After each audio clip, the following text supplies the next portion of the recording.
It's not easy, I can tell you that. You just lean on your brothers. You just lean on your teammates and try to get the job done. But we try to find some energy and juice. Actually, we had a slow first quarter, we felt like, and we just tried to find some energy and juice, but it was tough.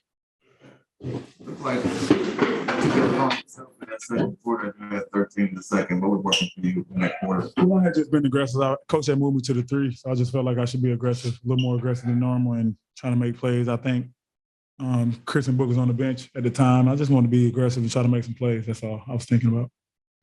In terms of just the game, Monty was describing it cold, open court. You know, in the bubble, it had the black background, and it was a more cozier feel. How odd was it, though, tonight, though, for both of you guys to play in that kind of environment? I asked Jay earlier, so I asked you that, Chris. It was cool. I mean, I think everybody's just trying to adjust. I mean, I'm just grateful we actually still get to play the games. You know what I mean? We got out there, it was odd because we've been playing all these games with fans and then no fans. But luckily we played like that last year. We played in the bubble. And for us, we just kept talking about bring your own energy, you know. Curious, 22 offensive rebounds they had. At what point were y'all like, what the hell's going on here? We got to figure out a way. Yeah, you know, that's one of them games you got to put your hard hat on. They was crashing. You know, some of them were self-inflicted, but some of them we were fighting. We was trying, you know, and to give up that many offensive rebounds and still win the game, we'll take it. It is what it is. We'll try to clean it up for Indiana. Which I was going to ask you, Jay, as well. Not only the 22 offensive rebounds, but 20-some-odd turnovers. I mean, how does the team overcome those two numbers? You would have those two numbers. We got stops when we needed to. I felt like, especially when those guys getting offensive rebound after offensive rebound, we got stops, especially a big one. I remember they're late. We just found stops, especially when we needed it.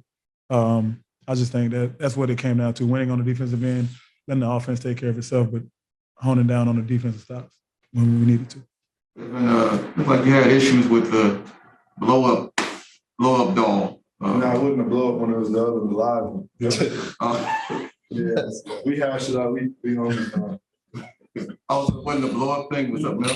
Nah, he was alive. The real mascot. Yeah. We cool now though. Okay. Speaking of offensive boards, you got a huge one tracked it down, and Ayton followed up and kept possession. Like, how huge was that possession? Because you guys were down 1 and you hit the shot. What put you guys up 1?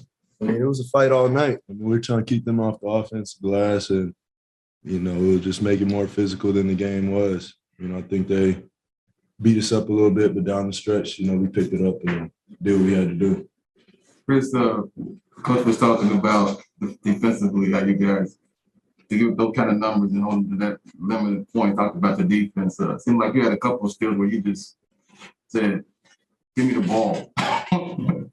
Especially when come out of halftime, it got us going a little bit. That's what I was going to ask. Is that something that you felt like needs to be done at that point? Man, I think we just always just down there trying to fight, like every time. You know what I mean? So when the ball is there, they got so many loose balls tonight, and they converted off of it, especially in the first half.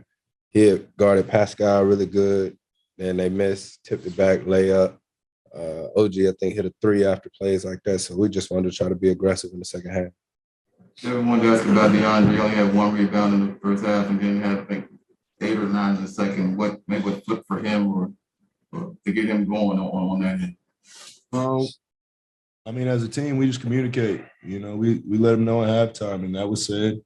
You have 1 rebound, and you know he took it like a man. And he went out there and he was more physical. So, you know, that's what we pride ourselves on as a team is, you know, not taking stuff too personal. And you know, we know when we're not giving our all. That's what we have teammates for, to come in and let us know. So, you know, it's the same way, vice versa. You can come to me and say the same thing. One thing I had up to follow was the challenge group. I'm just trying to figure it out because it just seems different from even last year when they installed it. I mean, how are you guys doing it now? This coach said he's still great on us challenging it? Yeah, just on the challenge rule, period. What you mean? I don't know. Well, it seemed like, you had the one it was a challenge on Devin's shot, and they called it offensive foul. And it's like other players have been kicks go the other way. Oh, no, man, Jimmy started. He's trying to get us fine. That's what he's trying to do. I'm just trying to get at how you guys have seen it. Well, there's times where you do kick your leg out, stuff like that. But on books, that was a natural shot. Like, I don't know how you shoot a fadeaway without your leg coming forward. You know what I mean? So they'll come back next time and be like, oh, it don't matter, man. It's cool. It's really unique, this pre-setup here. Y'all gonna do this again? Men in Black. We'll finish with 2 questions on Zoom. Well, no, Wilson, then Brendan Queen. Shut up. You lame. Yeah. Hey, Book, just to get clarification on the free throws at the end, are you just not used to having any mascots or fans in that situation? Is that what you were objecting to? What do you say? One more time, Kellen? With the free throws, in terms of what you were objecting to, just in the fanless environment, you're just not used to having anyone back there, right? Yeah, I mean, I was trying to get him out the way. So, it worked. I'd rather be shooting with him without him down there. We play a shooting game all the time, every day. These two do the same thing, and I complain then. So that's just me. Last one will be Brendan Queen. Dwayne got the footage from yesterday. Hey, Chris, just curious. It might not be the main focus for you right now, but heading toward another All-Star possibility this season, I'm just curious what an achievement like that means to you at this point in your career. Is it something you're thinking about at all after making it so many times? Is that still a goal for you? How do you look at that? I ain't really thought about it too much. Tell you the only goal right now is I want to get our coaching staff there. Real talk, that's the only goal is to get our coaching staff there. I think they deserve it. The way they done built this program here and us being right there on the cusp of it, we got to do our part and get them there. Appreciate that. Yes.